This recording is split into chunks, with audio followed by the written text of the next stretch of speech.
me give us 3 examples in Scripture where the church and the state made a union. And of course, these are examples that you already know. In Daniel chapter 3, you know the story of the great image of Nebuchadnezzar. Do you know the story? And after Nebuchadnezzar had built that golden image, Daniel chapter 3 from verse 4 reads as follows. Daniel chapter 3 from verse 4. It says, "Then an herald cried aloud, 'To you it is suggested.'" You are not following me. "To you it is what? It is commanded." It was a state law, a legislation. It says, "To you it is commanded, O people, nations, and languages, that at what time ye hear the sound of the cornet, the flute, harp, and all those types of music," it says, "ye shall fall down and worship the golden image that Nebuchadnezzar the king has set up." So notice that the king Nebuchadnezzar, he will set up the golden image, and then he will use the power of the state to decree that all people should fall down and worship the image that he has set up. And so here is a typical example where the state uses its power to establish a religion. And now they legislate that all people must worship the image. By the way, do you notice who set up this image? Who set up the image? Speaker? The king. So it was the image of the king. Do you notice also in Daniel, we are told that the king Nebuchadnezzar went out and lived like a beast with the animals for 7 years. Are you saying he was a beast-like king? And this was the image of the beast-like king. And people were commanded that they should worship the image. Are you people, you are not following my words? Elsewhere in the book of Revelation, there will be a decree, Revelation 13, that all people should worship the image of the beast. And those that will not worship the image, that they should be killed.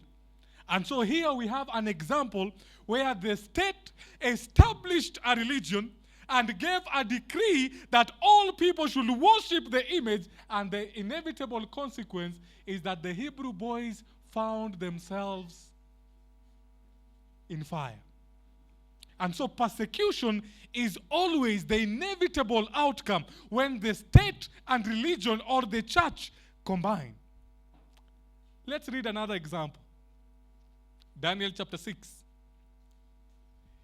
In Daniel chapter 6, Daniel is so faithful as far as office work is concerned. And then, because he was so faithful, his colleagues at work did not like him. And so they wanted to put him on the spot. And so they wanted to find fault with him. And then the Bible tells us that the governors and the MCAs had a convention. And they said, for us to find fault with him, we can only find it in the law of his God. Are you there? Which book did I say? Daniel chapter. Now let's read from verse 5.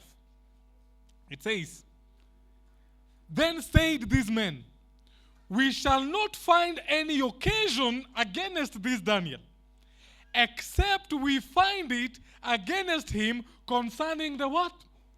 The law of his God. As far as office work is concerned, we cannot find any problem with him. How about we come up with something that goes against the law of his God?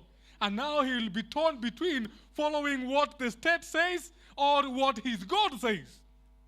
Maybe in the last days, they will find fault, try to find fault with the remnant people of God, and they will say, we will not find fault with them. How about in the law of their God? If we legislate this day as the day of worship, maybe they will be torn between the laws of the state and the laws of God. So what did they do? Notice verse 7. Daniel chapter 6, verse 7.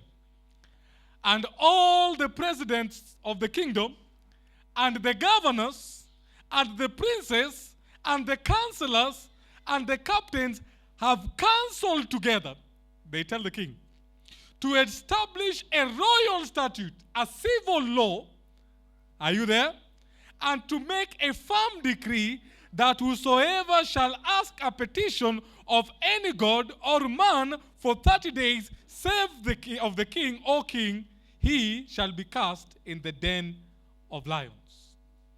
And so the governors and the councillors sat down and they made a decree and a proposal in their parliament. And the proposal was that for 30 days, you cannot worship to any other god. Do you remember the first amendment we were reading about? That Congress shall make no law establishing a religion or prohibiting the free exercise thereof. And now we are seeing in Daniel chapter 3, King Nebuchadnezzar used the state power to establish a religion. But in chapter 6, in King Darius' case, he is using the state power to prohibit the free exercise thereof. They are saying, you shall not worship any other god. And so here, they are prohibiting the free exercise of religion. While in chapter 3, the king is establishing a religion. And once again, you will notice in this story, when the state mingled with the church and they had a religious law, Daniel found himself in the lion's den. The inevitable consequence when church and state mingle is persecution of God's people. But now here is the interesting detail. When Daniel found himself in the lion's den, God miraculously saved him, right? Now when the king witnessed how God miraculously had saved Daniel, notice what the king said. Chapter 6, verse 26. I want you to read this one carefully. Daniel chapter 6, verse 26. After he has seen what the God of Daniel has done, he says, I make a decree that in every dominion of my kingdom, men shall tremble and fear before the God of who? The God of Daniel. What do you say to that? You are not following me. You see, the king has not yet learned the lesson from God, that he cannot use the state power to legislate either the worship of a false god or even the true God. In other words, the church and the state must always remain what? In other words, if he says everybody must worship the God of Daniel, what will happen to the people who are not yet convicted about the God of Daniel? They will find themselves in the lion's den as well. Are you getting what I'm saying?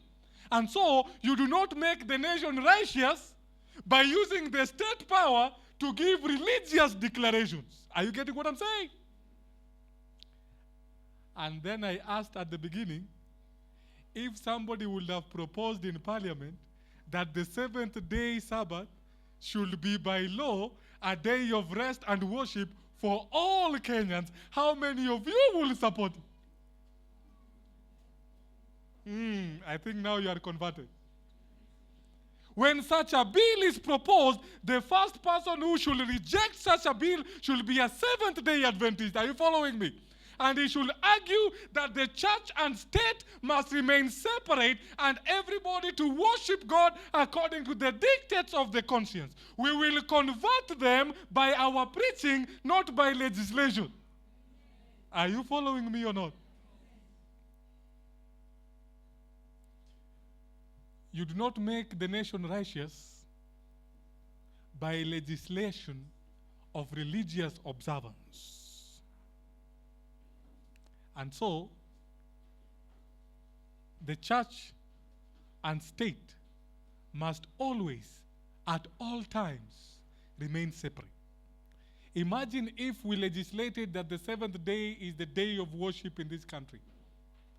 What will happen to the Muslims and the Sunday worshippers? They will be persecuted. Do you get what I'm saying?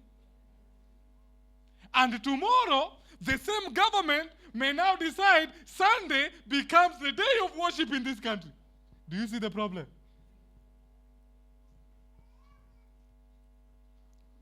And so let me now ask once again, how many think Kenya is a Christian nation?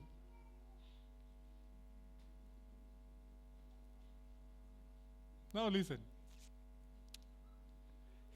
Kenya is not a Christian nation. And it should not be a Christian nation. In fact, Kenya is a nation largely composed of Christians. And there's a difference. Did you catch that one? That Kenya is not a Christian nation. It is a nation largely composed of Christians. In other words, Christianity is not the state religion. Are you with me? And it shouldn't be. And that is why Muslims can enjoy the liberty to worship God according to the dictates of their conscience. But if you make Christianity the state religion, what happens to the other religions? They'll be persecuted. What I am saying is, we do not need Christian nations. We do not need Islamic nations. We do not need atheistic nations. What we need is separation of church and state, and the state to protect the religious liberty. Are you getting what I am saying? And we make the nation righteous by our preaching of the gospel, not by the laws of the land. And so we have the two cases in Daniel where the state establishes a religion and where the state forbids the free exercise. But did you notice that Jesus also died because the state and the church were united? You ask how? Number one, the Jews wanted to get rid of Jesus. Are you with me? And the first accusation against Jesus is that Jesus has proclaimed himself king. And so he is guilty of treason. And so what they are arguing is that Jesus is guilty of breaking the civil laws or the laws of the state. And so the state will be involved to inquire whether Jesus is guilty of treason. And when Pilate will interrogate Jesus whether he's guilty of violating the laws of the state, and he says, "Have you proclaimed yourself king?" Jesus said, "You've said it." And then he wonders, is this man overthrowing the Roman government? But then Jesus will say, "My kingdom is not which one?" Then Pilate will say, if his kingdom is not what we are dealing with here, he'll say, "I find no fault in him." As far as the laws of the state are concerned, he is an law-abiding citizen. Are you following me? But the Jews were not very happy that the state has found Jesus innocent. John 19, verse 4. Listen. Why did the church, the religious leaders, take Jesus to Pilate? John chapter 19, verse 4. It says, "Pilate therefore went forth again and said unto them, Behold, I bring him forth to you, that ye may know that I find no fault in him." As far as the state is concerned, Jesus is law-abiding. But the Jews were not very happy. They wanted him dead. And you see, here is also another difference between church and state. There are things the church can do, and there are things the church cannot do. For example, now that they have found Jesus in their own mind, he is guilty, they have to take him to Pilate, and Pilate is the one who should give the sentence that he should be crucified.